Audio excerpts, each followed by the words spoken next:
Le Pinel est reconduit, ça c'est dans le neuf. Alors on l'avait évoqué ici il y a quelques mois, on se disait mais c'est très bien pour justement se limiter aux zones tendues.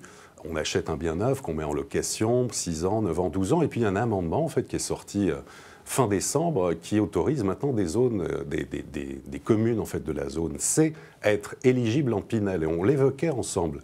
Est-ce qu'il n'y a pas des bombes à retardement là aussi où les conseillers en patrimoine peuvent après... Première chose, état de la construction aujourd'hui, je l'ai dit, 440 000 permis de construire, 370 000 logements mis en chantier, c'est des chiffres énormes que nous n'avions pas eu. Ils sont poussés par plein de facteurs, très bon niveau de construction de logements sociaux, plus de 140 000, très bon niveau de logements construits grâce au Pinel, c'est à peu près 50 000 logements par an.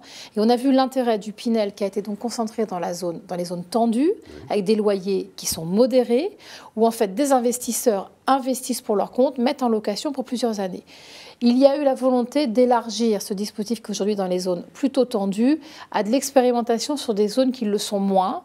Je dis les choses franchement, ça reste de l'expérimentation. Ça répond en fait à des cas très particuliers où le niveau des marchés n'est pas très élevé en termes de prix, mais où l'offre de logement ne correspond pas aux besoins actuels. Je vais vous donner des exemples. Oui.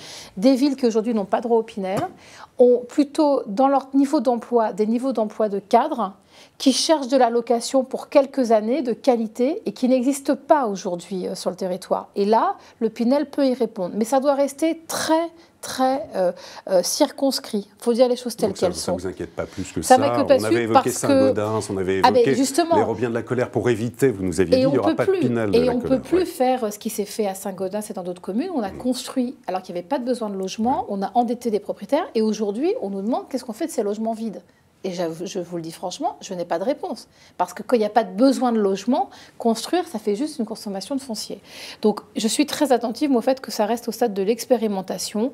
Ça a été voulu pour détendre un peu les choses dans certains exemples de maires qui nous sollicitent et leurs arguments sont plutôt justes, mais il ne faut pas raconter d'histoire.